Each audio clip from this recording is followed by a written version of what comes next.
All right, welcome in Thursday morning. John Lynch just spoke on KMBR, and we've got a whole treasure trove of 49ers updates. A lot of people have been asking about Brandon Aiyuk, and I think that in the fog of war, since we hadn't had any new information in a while, there had been some optimism that he'd be back week 6 against Tampa because of the first 4 weeks being obvious outs with him being on the pup list, and then week 5 being a game against the Rams on Thursday night.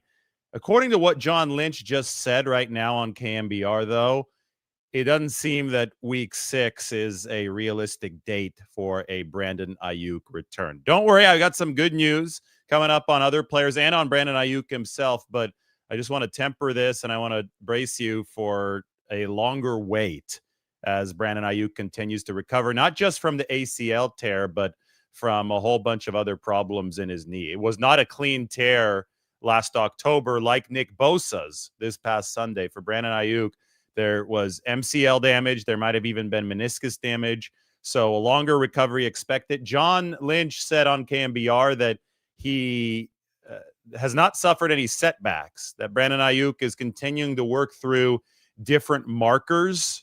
He's got to hit different markers to show that he's on schedule. And once he hits X amount of markers, then they could start talking about opening his practice window from PUP.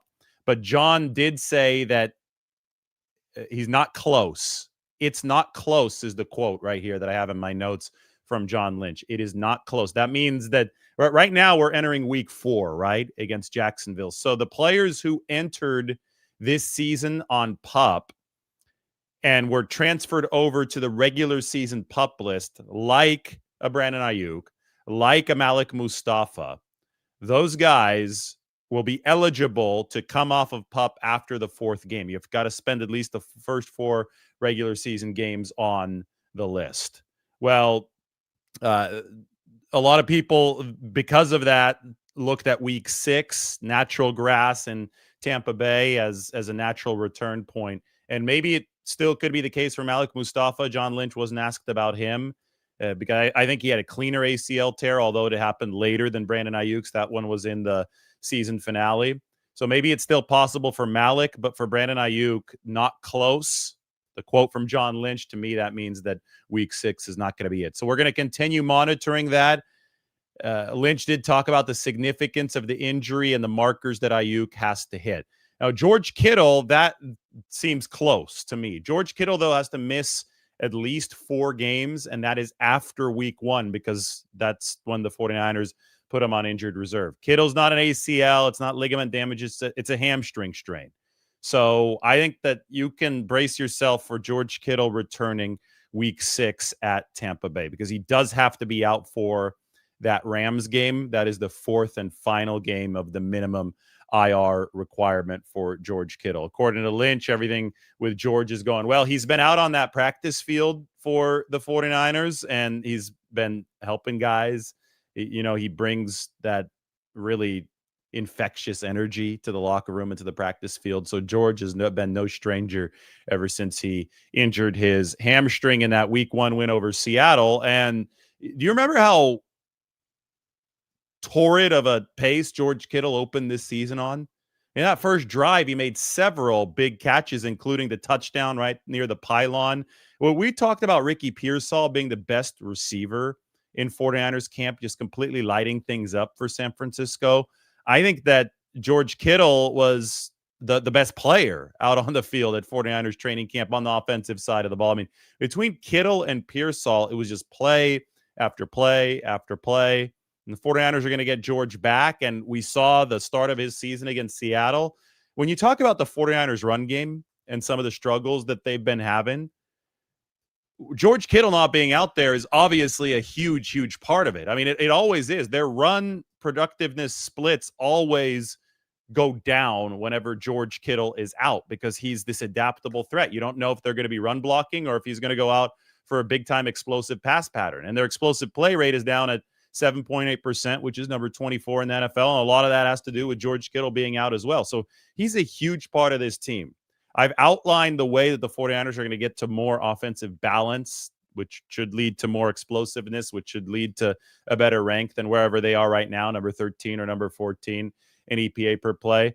They've got to continue to loosen up opposing defenses, right? I mean, Mac Jones had to throw 39 times the other day. It's something that the 49ers don't necessarily want to happen with any of their quarterbacks because it doesn't really showcase the type of balance that Kyle Shanahan would want to be operating with. So you've got to continue to loosen up some of the five-man fronts. One of the ways that you do that is through the adaptability that you showcase at the line of scrimmage. George Kittle's the best in the game at that because defenses can't gamble one way or the other with the fact that he can do everything really, really well. You get more spacing on the back end. I think that returning Demarcus Robinson this week, potentially returning Jawan Jennings on top of Ricky Pearsall this week will help with that. And then once there's more spacing, then you can hit the soft underbelly of the defense with more efficient running because it's easier to deliver on your run block. So it's all tied together. The returns are coming for the 49ers. Demarcus Robinson is the first one. George Kittle probably be, well, Jawan Jennings counts as one too, but Kittle will be in that mix as well come week 6 against Tampa Bay. That's going to be my prediction for him. And then Brandon Aiyuk at some point later. John Lynch also asked about the potential of a trade to help pick up the slack for the loss of Nick Bosa. And he said that our history shows that we're not afraid and we have a good track record of doing that. He cited the trade for Trent Williams back in 2020 with Washington, the trade in 2022 with Carolina for Christian McCaffrey. John Lynch is right. The 49ers have made big splashes on the trade market. You could also go all the way back to 2019 when Emmanuel Sanders came over. What was that? 3rd and 4th round pick with a pick swap as one of those two. That was a big trade for San Francisco to turn them into a true Super Bowl ready team in that 2019 season. Go back to 2017. They traded for Jimmy Garoppolo, although the circumstances of that one were a little bit different. But every single year except for 2018 has featured a trade of some sort during the season for the 49ers, including, I would say, about 4 to 5 major splashes. Hell, I mean, Chase Young, when they traded for him in 2023, that was a former defensive rookie of the year. I think that qualifies as a major splash. So you could say 5 major trade splashes for the 49ers, and that's not including the move in 2021 for Charles Omenihu, which was a significant one. It ended up being a significant one for sure based on what he did on the field. 2020 for Jordan Willis. So the 49ers are active on the trade market. That's the point. But this is not the right time. Like, it's September 25th. We are entering week 4. No NFL team is waving a white flag after week 3. So nobody's in fire sale mode at this time of the year. And John Lynch today on KMBR said, we'll see what's out there at the appropriate time. So he's obviously not ruling anything out. I think the 49ers will be very interested in making a move, but I think there's a recognition that right now is not the right time because opposing teams would need to want to trade somebody. And, the Trey Hendrickson example is a great one. Cincinnati is 2-1 right now. They're not thinking about trading somebody they just committed $29 million to this year. They've got a winning record.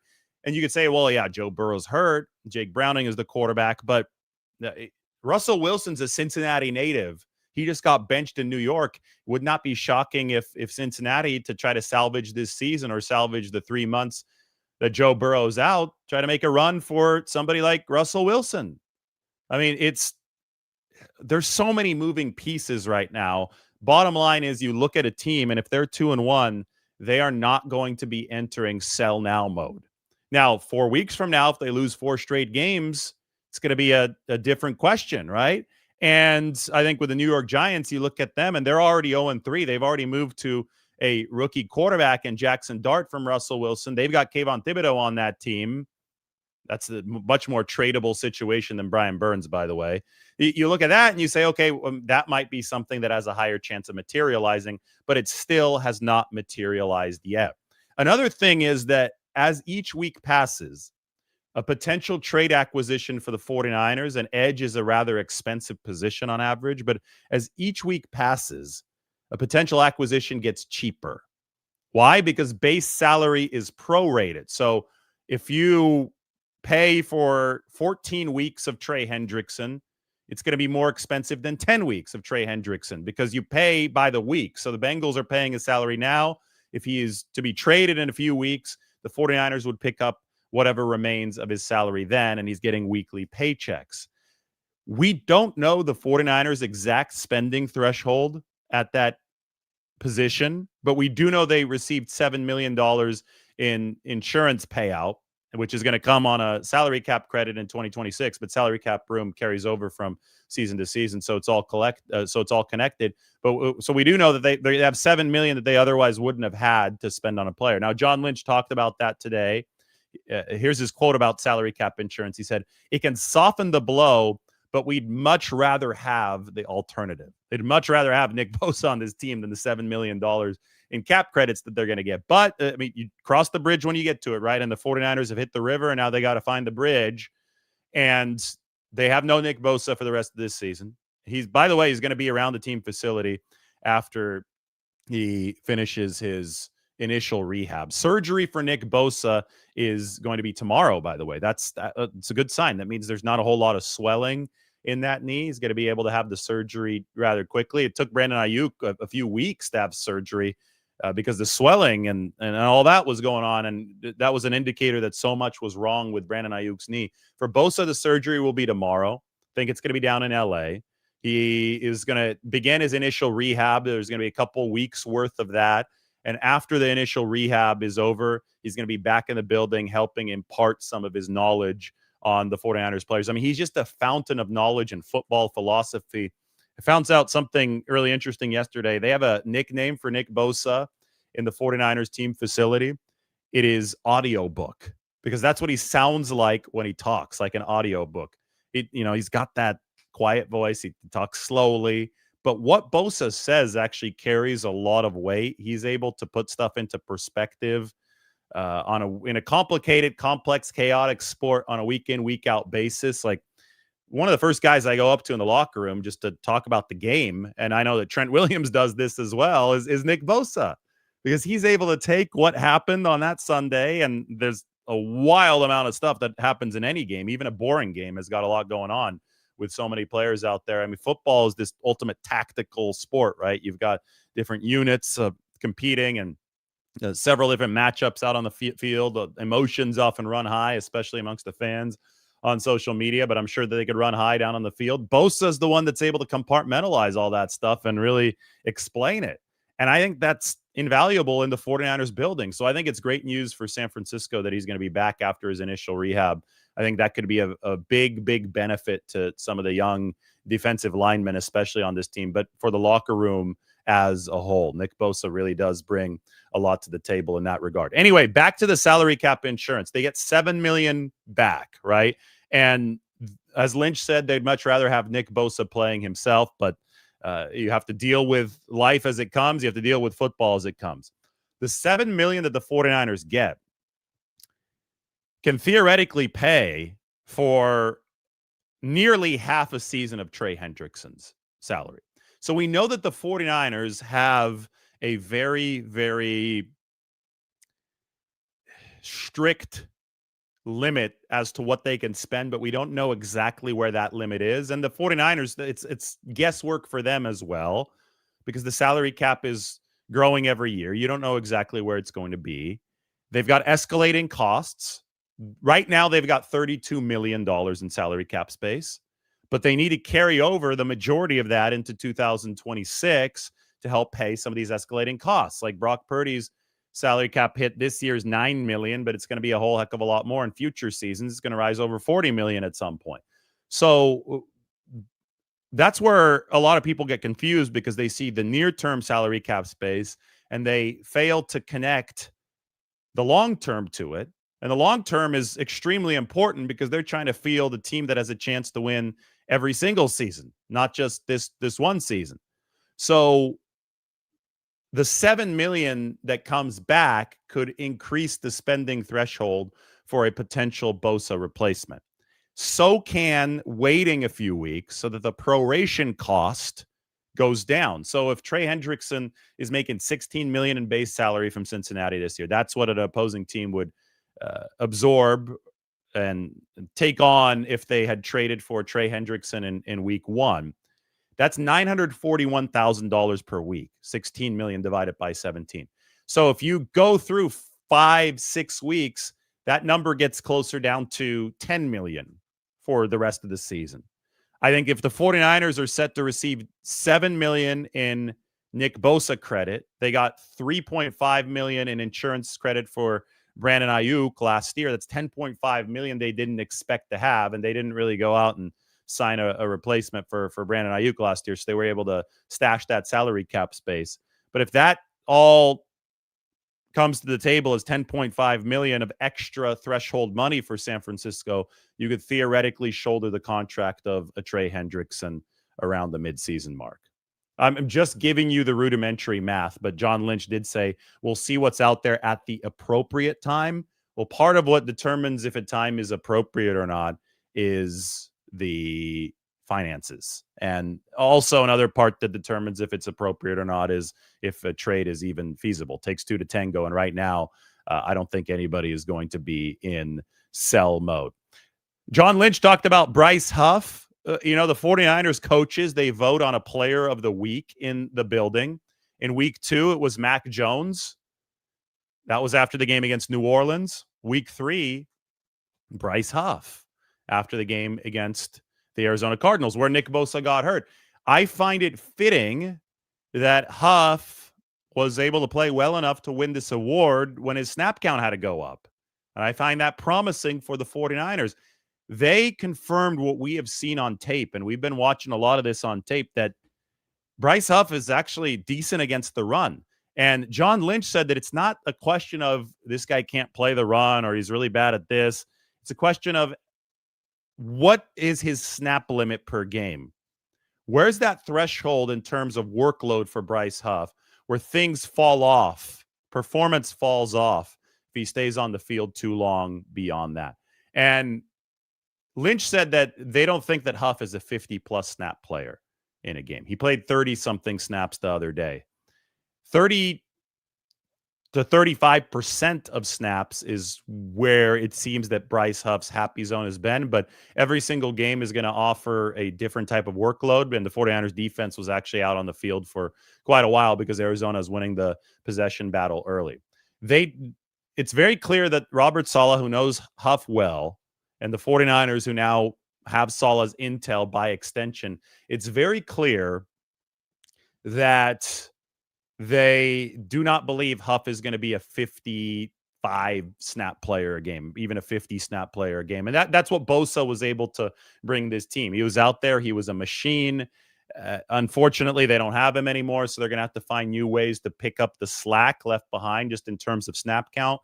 The first turning of the page came with Sam Okawanu seeing 42 snaps. I think this is going to be a huge opportunity for Okawanu. Obviously, Huff is going to be asked to carry a little bit more of a load, and he did a good job of it in his first game, but I don't see him on the field for the same amount of snaps as somebody like a direct replacement like Okawanu would bring for the 49ers. Okawanu was at 15 snaps in week 1, and it's up to 42 snaps now. So they obviously see him as more of a 3-down player with a little bit more endurance. The key with Bryce Huff is that you want him playing fast. He's got the quickest get off in the entire National Football League. And if he's out there for 45 plus, 50 plus snaps, all of a sudden you're not getting the same burst off the line of scrimmage that you're getting at snap 20, snap 25. And you start to defeat the purpose of having Bryce Huff out there. You want to maximize your player's strengths. And Huff is a sprinter. He's not a distance guy. So you got to find a spot. I did all the swimming over the course of my time. And for a while there, I was a 200 freestyler, which ended up being really, really difficult because it was longer than your standard sprint, but it was also a little bit too long to comfortably sprint. So you ended up sprinting for 1 minute and 40 seconds or however long it took me to swim that race. And it ended up being really, really painful, but you were able to gut it out. If it was anything longer than a 200, I would not have been able to keep up that pace. You felt like you're going to puke after you're finished with a 200 if you swam it right, no matter how good of a shape you were in. So I kind of view it as that. The 49ers want to keep Bryce Huff in that 200 freestyle range. They want to make him swim a 500. They don't want to make him swim something that already starts to have true distance vibes to it, because then he's not going to be able to deliver what he's best at. And that is getting off the line of scrimmage, showing that power, speed to power, really, for Bryce Huff. I mean, he's unbelievable when it comes to some of those bull rushes. If you look at the alignments that the 49ers have used so far this year, Bryce Huff has been out wider than even D Ford was in some of these wide 9 techniques. Like Greg Papa said it the best. We were doing that radio interview yesterday. Greg said it the best. Bryce, there's no slot receiver, but it's like he's lined up to cover the slot receiver. That's how far out he is. And it's set up so he could run the hoop around the offensive tackle so he could showcase that get off and that speed. If he's getting off the line of scrimmage 0.2, 0.3 seconds faster than your average edge rusher, that little extra bit of angle to get around the tackle can be everything in terms of whether he gets to the quarterback or he doesn't, right? So he's doing this extremely wide alignment. A couple times they'll line up over the A gap, and that scares opposing offensive lines. It's like, what is the guy with the fastest get off in the league doing lining up over the center? And the way that the 49ers maintain the intimidation factor here, the productivity factor here, is to make sure that they keep Bryce Huff snaps at a certain level. You want to keep it under that threshold. And I think that when the 49ers right now, they're in this fact-finding mode, right? They want to know what they have along the defensive line without Nick Bosa. Not a lot of it is going to be like this surface level, like, oh, we need X amount of sacks. It's going to be more who can pick up a snap load for X amount of the game so that Bryce Huff can stay at his snap loads, that Bryce Huff is performing optimally. They've got GPS trackers in the shoulder pads of all these guys, so they could figure out where do we optimize Bryce Huff's MPH in as far as snap load. How can we make sure that he's got enough relief on this defensive line to continue doing the job that he's doing? They signed him to be a complementary piece, and I think that they want to keep it that way. They want to keep Bryce Huff in a position where he has been graded as the top 5 edge rusher in all of football. So it's going to be really, really fascinating to see how the 49ers approach this. But the first thing you got to do is check to see what's in-house. You know, Robert Beal Jr. has been the practice squad promotion to the 53-man roster. Robert runs a 4.4 at 250 plus. He is, he's one of those guys who is just a freak of nature in terms of athleticism, right? Strength and athleticism. A lot of people are saying, well, why did he get the nod instead of Trevis Gibson? And it's because of the athleticism markers. Robert Beal Jr. can deliver on special teams for the 49ers. In fact, I mean, they drafted him out of Georgia in the 5th round in 2023 with the thought that this guy could immediately contribute on special teams, even if he has to develop as a pass rusher. And that's been the case since then, because you don't see that size run that fast very often. And that's where we're going to see Robert Beal Jr. for the time being. Can he work behind Bryce Huff to give him a little bit of a rest? Sure. That's going to be the first experiment that the 49ers go with to see if Robert Beal Jr., who actually flashed at the end of the preseason, can pick up some of that slack and allow Bryce Huff to have that lower snap load. But for the time being, I would expect him to be more of a special teams contributor, and the 49ers entering experiment mode here. And, I talk about the offense having to pick up slack for San Francisco as well for this Nick Bosa situation. I think the offense has to actually be the primary locomotive here. It's not just, productivity and points out there, but can the offense hold the football? Don't punt after 3 plays, pick up a couple of first downs. Can the offense negate the big possession disadvantage that the 49ers had for the vast majority of the game against Arizona? It's going to be all the more important moving forward as guys start to get beaten up over the course of the regular season to possess the ball. I mean, there's a great stat called offensive success rate that doesn't necessarily measure how often an offense is scoring, but is going to measure more game flow kind of things. And an offensive success rate will look at how often an offense either scores or moves the chains at least once on a possession. Because the worst thing that can ever happen for a defense and a defensive line, especially now one that's down Nick Bosa, is an offense going out there, 3 plays, punting. You don't even have time to look at your Microsoft Surface and see what to adjust on the defensive side of the ball. On top of that, you're obviously also very tired. You're sucking wind. You're a little bit bruised. You don't have a chance to recompose yourself before you head out there. So the 49ers offense is going to have to deliver, I think, some consistency that we haven't seen consistently yet at the start of games. I mean, they were going 3 and out early in the Arizona game, and the Cardinals had 20 more plays than the 49ers early on. If the offense continually puts the 49ers defense in those positions now that they're down Nick Bosa, it's going to be really, really tough sledding. So I'm just talking about the slack pickup effort from all corners of this roster, and the effort definitely has to begin right away this Sunday against Jacksonville. So we went through Aiyuk.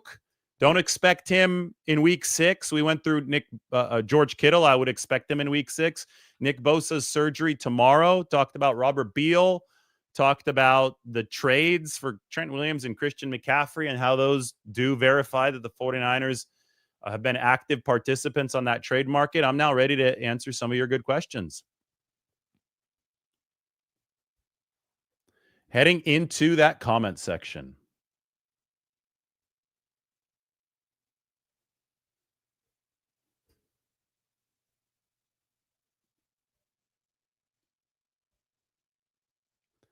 Mike is in the house. That's good.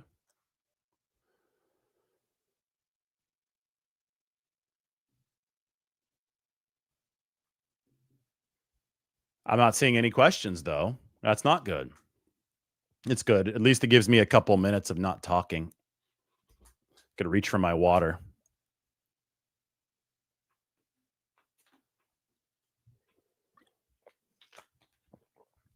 Is Garendo in the doghouse? I just don't think that Garendo is as good as McCaffrey and Brian Robinson. He's just third on the depth chart. I don't think it's any more complicated than that. How is Mac Jones looking if Purdy isn't 100% ready to return this week? Mac is dealing with an injury of his own. He's dealing with a knee. He was a little hobbled at the end of that game.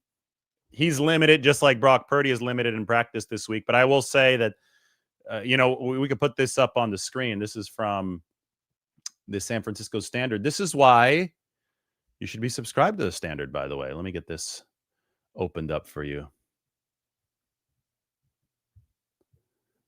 Look at this. Finally, some good news. Brock Purdy is on track to return Sunday. Doesn't guarantee that he's going to return Sunday, but it means that he's on a good track. I talked about it yesterday. Was out there at practice. Brock is moving around well, throwing the football well. We have known since last week that it was likely that he was going to return for this game against Jacksonville. So all that Brock Purdy has to do is stay on that track. We'll see how he responds today to the bigger work of practice on Wednesday. He was definitely more involved in practice on this Wednesday than he was last week. But Mac Jones and Purdy both limited at this time. So that means that Adrian Martinez has also been getting some first-team reps.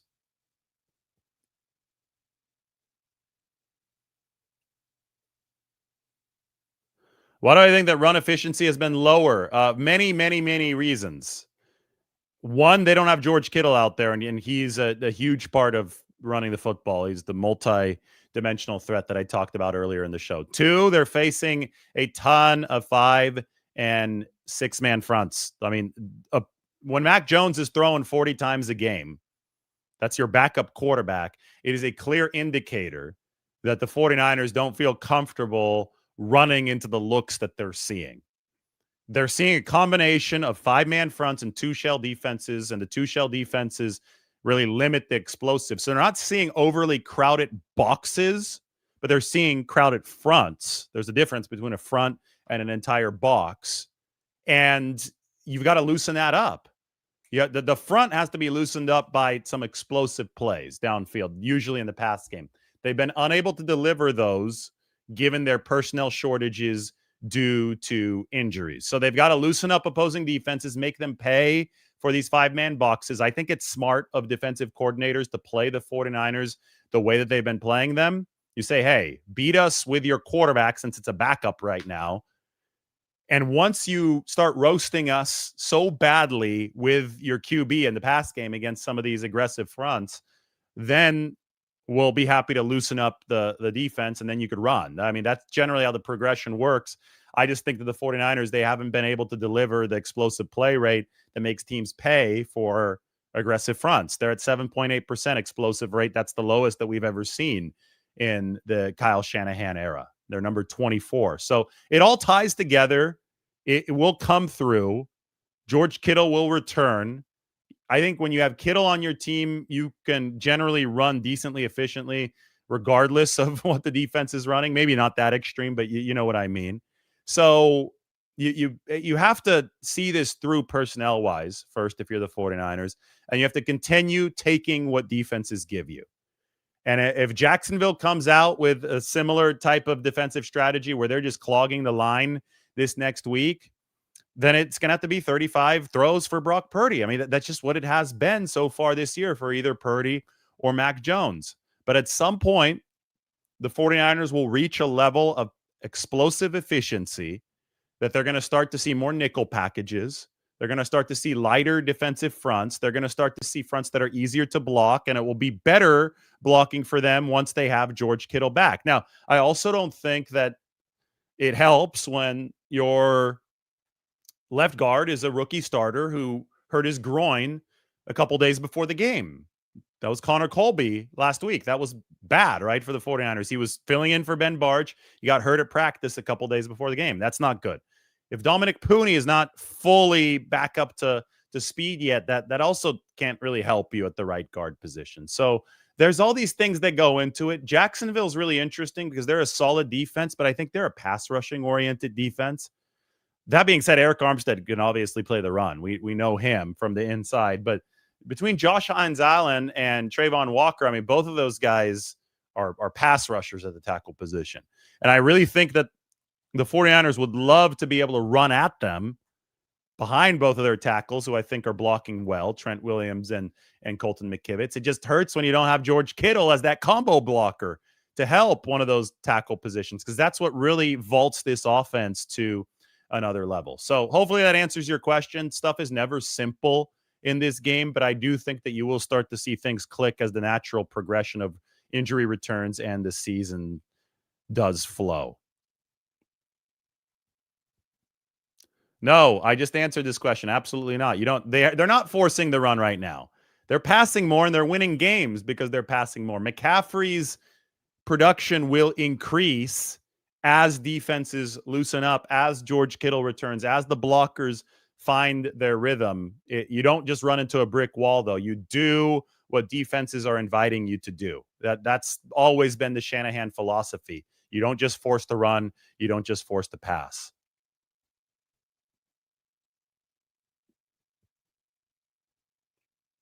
Trevor likes Tonjes. Tonjes is a good player, and his run blocking is coming along.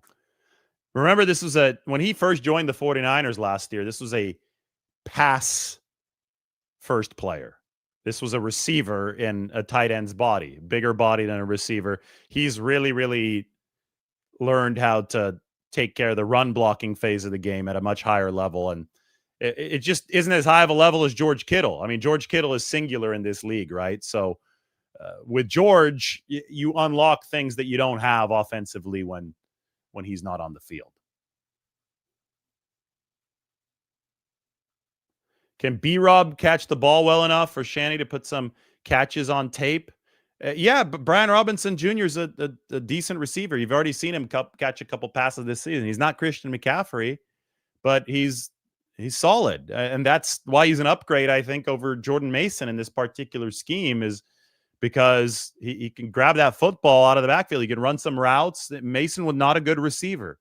Brian Robinson is a decent receiver. He did quite a bit of it in Washington, had 64 catches on his resume in 3 seasons when he joined the 49ers. So there's a reason why they like this guy, and I'm sure you're going to get to see some more of it as this season progresses.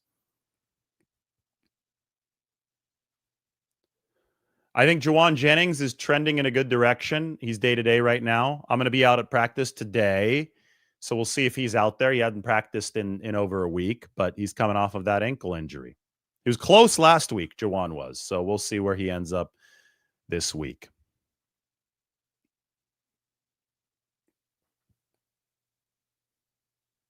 Do I think that Jordan James will see play time that they have Robinson? At some point, he's going to have to. Guys are going to get hurt. I'm sorry to be the bearer of bad news, but this is the NFL. This is a violent sport. Teams deal with depth issues all the time, and the 49ers thankfully have depth at that running back position. Jordan James is right now on the shelf, but he better stay warm. He better stay ready, because at some point this year in the marathon of a season, you're going to need to work down that running back pecking order.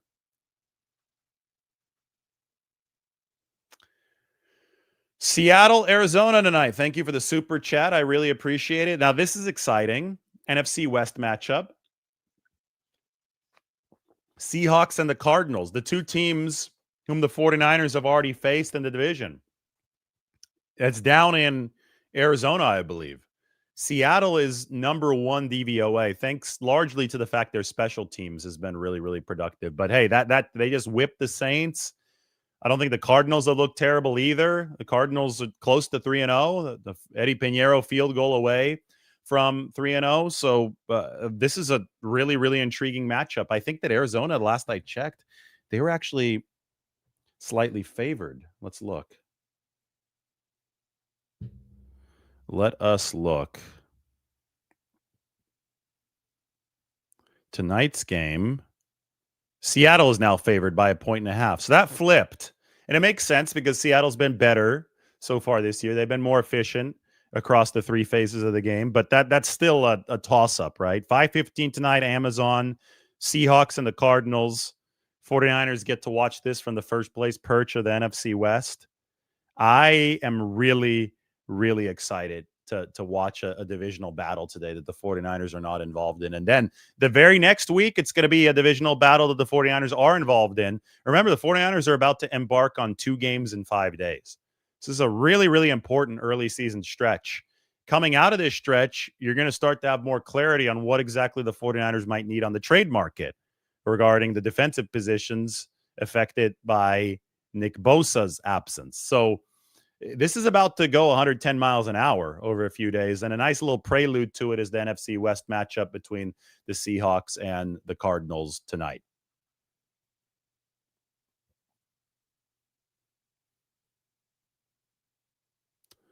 Go for broke.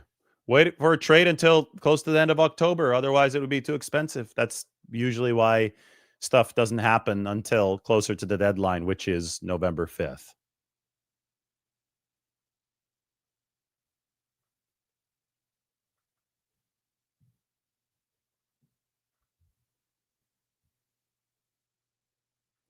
Back-to-back NFC West Thursday night football.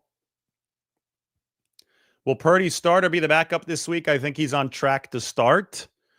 Doesn't mean that he can't be knocked off of that track, but you're asking me where he's at right now, so we will see. Mike asks, do you expect the Jags to attack the interior of the O-line? I expect every opponent to attack the interior of the O-line. I mean, you got a rookie, Connor Colby, who didn't have a great first game, but was coming off the groin injury, gave up 5 pressures, though. You saw Josh Sweat move from edge right to left guard, rush over him. They've got Eric Armstead, who could rush on the inside. He's given a lot of people trouble with his pass rushing on the inside. This is not going to be an easy game for the 49ers interior line. Jacksonville, just like every NFL team, is going to try to attack what looks to be the 49ers weakness. And right now, I think left guard is a weakness for the 49ers. I actually think that Jake Brendel has played well this year, but at left guard position, Barch was playing well and he got hurt. It's a question mark for the time being for San Francisco.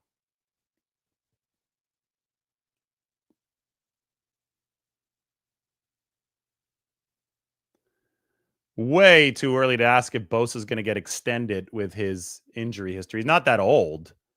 You say age. I mean, he's still in his 20s, but he's under contract for several more years. he hadn't even gone under the knife for his ACL surgery yet. That's happening tomorrow. We can't talk about an extension, guys. We got to see how he comes back from the ACL. I'm sure he'll be fine next year. See how he produces, if he can stay healthy after that.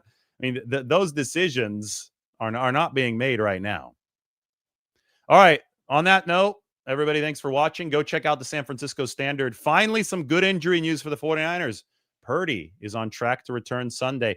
This is linked in the description. I'm also going to post it in the comment section right now. Best way you can support the channel is to hit that subscribe button and also go and subscribe to the San Francisco Standard. As you can see, it is the most in-depth 49ers coverage that exists. Bar none. William Floyd, bar none. All right, so go check it out. Appreciate your support. Everybody have a good Thursday. I will check in with you from Levi Stadium in the team facility.